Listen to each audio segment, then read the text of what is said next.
नमस्कार मित्रांनो, मी घेऊन आलेलो तुमच्यासाठी खूप मोठी अपडेट. शक्तीपीठ महामार्ग थेट भूसंपादनाच्या टप्प्यावर. सांगलीसह 10 जिल्ह्यात संघर्ष उफाळणार. कोल्हापूरला मात्र दिलासा. चला तर मित्रांनो, बघूया आपण कोल्हापूरला कोणता दिलासा मिळाला आहे. आणि आपण शक्तीपीठ महामार्गाची रोज नवीन अपडेट घेऊन येत असतो. आणि यूट्यूबवर असा एकही चॅनल नाही का ते आपल्याला शक्तीपीठ महामार्गाची अपडेट देत असतं. म्हणून आपल्या चॅनलला सबस्क्राईब करा, लाईक करा, शेअर करा. चला तर मित्रांनो, व्हिडिओला सुरुवात करूया. अखेर कोल्हापूरकरांच्या तीव्र विरोधाला यश आले असून शक्तीपीठ महामार्ग कोल्हापूरमधून वगळण्यात आला आहे. पण सांगलीसह इतर राज्यातील 11 जिल्ह्यातील भूसंपादनाचा आदेश पारित झाला आहे. त्यामुळे पुन्हा एकदा शक्तीपीठ महामार्गाचा वाद पेटण्याची शक्यता आहे. चला तर मित्रांनो, बघूया आपण या व्हिडिओत आपण काय काय बघणार आहोत बघूया. कोल्हापुराच्या तीव्र आंदोलनानंतर शक्तीपीठ महामार्ग कोल्हापूरमधून वगळण्यात आला. मात्र सांगलीसह 11 जिल्हे भूसंपादनाचा आदेश पारित झाला.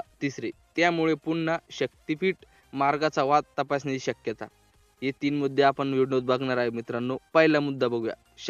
मुख्यमंत्री देवेंद्र फडणवीस यांच्या ड्रीम प्रोजेक्ट असलेल्या शक्तीपीठ महामार्गाला आणखी वेग आलाय. कोल्हापूर जिल्हा वगळून सांगलीसह 11 जिल्ह्यामध्ये भूसंपादनाचे आदेश देण्यात आले आहेत. पण शेतकऱ्यांचा विरोध बघता थेट भूसंपादनाचा आदेश पारित केल्याने राज्यात पुन्हा एकदा वाद पेटण्याची शक्यता आहे. प्रस्तावित महामार्गाद्वारे राज्यातील 12 जिल्ह्यातील 19 देवस्थान जोडली जाणार असून वर्धातून पवनार येथून सुरुवात होणार आहे, तर सिंधुदुर्ग जिल्ह्यातील पात्रादेवी या महामार्गाचा शेवट होणार आहे. या महामार्गासाठी एकूण शेतकऱ्यांची 9,385 तर वन विभागाची 265 हेक्टर जमीन भूसंपादन केली जाणार आहे.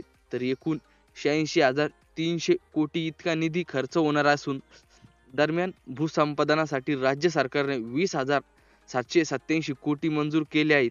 सरकारने विरोध ढावळत शक्तीपीठ महामार्गाच्या दिशेने पहिले पाऊल टाकले आहे. पण राज्य सरकारने कोल्हापुरातील शेतकऱ्यांचा विरोध पाहता भूसंपादनाच्या आदेशातून कोल्हापूरला वगळले. दरम्यान विधानसभा निवडणुकीच्या तोंडावर कोल्हापूर, सोलापूर आणि सांगली जिल्ह्यातील शेतकऱ्यांनी या महामार्गाला विरोध दर्शवला होता. त्यावेळी महायुती सरकारने शक्तीपीठ महामार्गातून कोल्हापूर जिल्ह्याला वगळले होते. त्याबाबत मंत्री हसन मुश्रीफ यांनी विधानसभा निवडणुकीच्या प्रचारादरम्यान जाहीर माहिती दिली होती. पण आता नव्याने शक्तीपीठ महामार्गाच्या भूसंपादनास सुरू झाले होते. त्यामुळे पुन्हा एकदा कोल्हापूर जिल्ह्यातील नेत्यांची आंदोलन निदर्शन केली होती. त्यामुळे आता भूसंपादनाच्या आदेशातून कोल्हापूर जिल्ह्याला वगळण्यात आले.